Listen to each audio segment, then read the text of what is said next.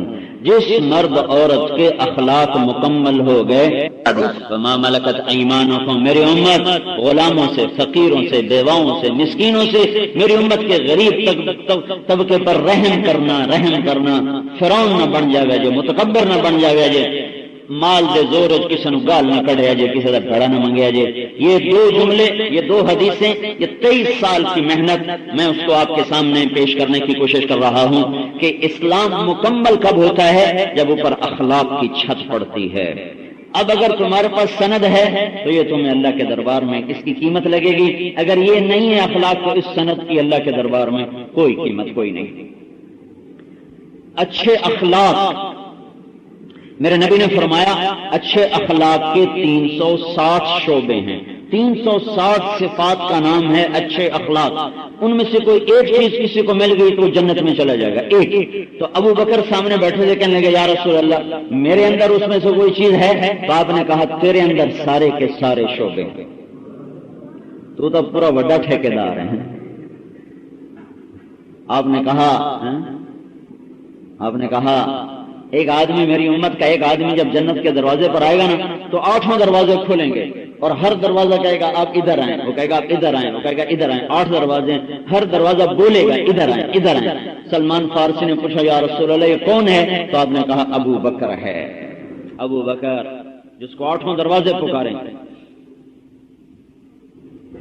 ان 360 کو 360 کتنے لگی ہے؟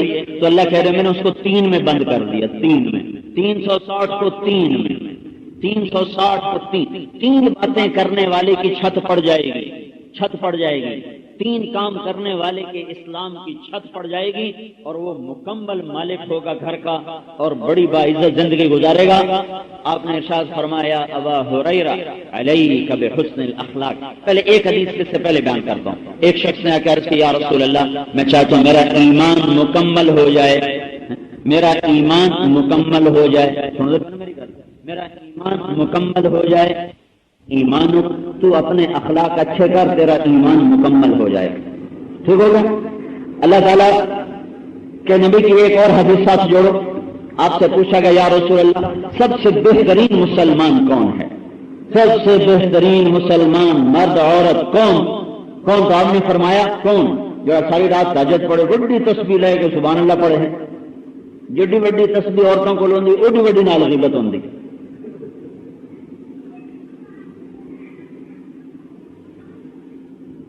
میرے نبی نے کیا فرمایا؟ من سلم المسلمون من لسانه و یده.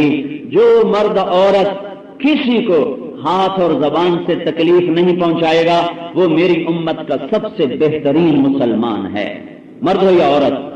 اچھا، میں آپ کو تکلیف نہ پہنچاؤں، یہ اچھے اخلاق کا سب سے آخری درجہ ہے، سب سے آخری درجہ ہے۔ میں آپ کو تکلیف نہ دوں، نہ ہاتھ سے نہ زبان سے، میری زبان پر آپ کا گلہ نہ آئے، شکوہ نہ آئے، شکایت نہ آئے، چغلی نہ آئے، غیبت نہ آئے، گالی نہ دوں، اور میں ہاتھ سے آپ پر زیادتی نہ کروں، ماروں نہیں، چوری نہ کروں، آپ کا مال نہ لوٹوں۔ یہ اچھے اخلاق کا سب سے نچلا درجہ۔ جو مرد عورت اچھے اخلاق میں سب سے نچلے درجے پر پہنچتا ہے تو میرا نبی خوشخبری سناتا ہے کہ یہ اسلام میں سب سے اعلیٰ درجے کا مسلمان ہے۔ میری بات سمجھ آ رہی کہ نہیں آ رہی؟ اچھے اخلاق کے درجات ہیں نا، اچھے اخلاق کا سب سے نچلا درجہ کیا ہے کہ میں آپ کو تکلیف نہ پہنچاؤں۔ اگر میں آخری درجے پر عمل کروں تو میں اسلام میں سب سے اعلیٰ درجے پر چلا جاتا ہوں۔ اب اگر میں اخلاق کے اعلیٰ درجے پر پہنچ جاؤں تو پھر میں کیا بنوں گا؟ تو ایک حدیث اور سنو، میرے نبی نے فرمایا کاد الحلیم ان یکون نبیا۔ حضرت عمر رضی اللہ تعالیٰ عنہ کو ایک بدو پہ غصہ آ گیا تو اس پر آپ نے فرمایا عمر تجھے خبر ہے اچھے اخلاق والا نبی بنتے بنتے رہ جاتا ہے۔ کیا عجب تعبیر ہے! کوئی نبی بن سکتا ہے؟ نبی تو اللہ بنیں گے، کوئی بندہ آپ پہ بن سکتا ہے؟ تعبیر کیا ہے کہ اچھے اخلاق والا نبی بنتے بنتے رہ جاتا ہے۔ کیا مطلب کہ اس میں اور نبی میں صرف نبوت کا فرق باقی رہ جاتا ہے، باقی وہ سب کچھ اللہ سے پا لیتا ہے۔ جو اعلیٰ درجے کے مقامات ہیں صرف نبوت کے مقام نہیں پا سکتا ہے۔ اب اس کے ساتھ حضرت عمر کا ایک قول سنو۔ عمر رضی اللہ تعالیٰ عنہ نے فرمایا ایھا الناس لا تغرنکم طنطنۃ الرجل باللیل فی صلاته۔ اے لوگو، عمر جیسا آدمی، اے لوگو، تمہیں رات کی تہجد میں کسی مرد عورت کا نماز میں آہیں بھرنا اور گڑ گڑا کے رونا تمہیں دھوکے میں نہ ڈال دے کہ بڑا پہنچ ہوا ہے، بڑی پہنچی ہوئی ہے۔ میں تمہیں بتاؤں ان الرجل کامل انسان کون ہے، مرد ہو یا عورت کون ہے؟ من ادى الامانة اذا اؤتمن ومن سلم المسلمون من لسانه ويده۔ کامل انسان وہ ہے جو امانت کو ادا کرے اور اوروں کو تکلیف نہ پہنچائے۔ اس ایمان کی تکمیل اچھے اخلاق۔ ایک شخص نے پوچھا یا رسول اللہ دین کیا ہے؟ آپ نے کہا اچھے اخلاق۔ سامنے بیٹھا تھا، سامنے سے اٹھ کر سیدھے ہاتھ پر آیا، پھر کہنے لگا یا رسول اللہ کا کیا دین کیا ہے؟ آپ نے کہا اچھے اخلاق۔ پھر ادھر سے اٹھا اور الٹی طرف آ کے بیٹھا، یا رسول اللہ، آپ نے کہا جی اچھے دین کیا ہے؟ آپ نے کہا اچھے اخلاق۔ پھر ادھر سے اٹھا پیچھے جا بیٹھا، کہنے لگا یا رسول اللہ دین کیا ہے؟ تو آپ نے پورا مڑ کے اس کی طرف دیکھا، کہ میاں تینوں کداں سمجھ آمنی ترائے باری جس نے دسیا وہو اللہ تغضب متا تفقہ۔ آپ نے کہا متا تفقہ، بھائی کب سمجھے گا؟ وہو اللہ تغضب، وہ یہ ہے کہ غصے نہ ہوا کر۔ اب سارے اخلاق کو 3 جملوں میں، چھت کے بغیر گھر نہیں چل سکتا ہے، ہائے اور دنیا کا کوئی گھر جو یہ چاہے کہ میں خوشحال زندگی گزاروں تو وہاں اچھے اخلاق کا عادی بن جائے ہر مرد عورت، وہ گھر ہمیشہ بہار میں رہے گا، چاہے وہاں روٹی پکے یا نہ پکے۔ اور جس گھر میں مرد کے اخلاق بھی برے، عورت کے بھی برے، عورت کی بھی زبان تیز، مرد کی بھی زبان تیز، وہ گھر ہمیشہ اجڑا رہے گا، برباد رہے گا، چاہے وہاں گھی کے چراغ جلیں اور چاہے وہاں سونے کے برتنوں میں کھانا کھلایا جائے، وہ گھر آباد رہے گا جہاں ایک دوسرے کی رعایت کر کے زبان پر قابو کیا جائے۔ تو میرے نبی نے کہا 3 کام کر لو، 3 کام، سارے اخلاق تمہارے ہاتھ میں۔ کیا؟ تصل من قطعک، جو توڑے اس سے جوڑو، جو توڑے اس سے جوڑو، جو تمہیں سلام بھی نہ کرے نا اس کا حال پوچھے جا۔ ہمارے ہاں مسل مشہور ہے جی، قدماں دے قدم، اور سنیا کہ نہیں مثال ہے کہ نہیں؟ قدماں دے قدم، جڑا آگے جاؤ جڑا نہ میں نہ جاؤ۔ تو ہمارے اور اس سے بھی ایک اور ٹھیٹھ میں سے ٹکی اتر ٹکی رکھنا، ٹکے اتر ٹکا رکھنا۔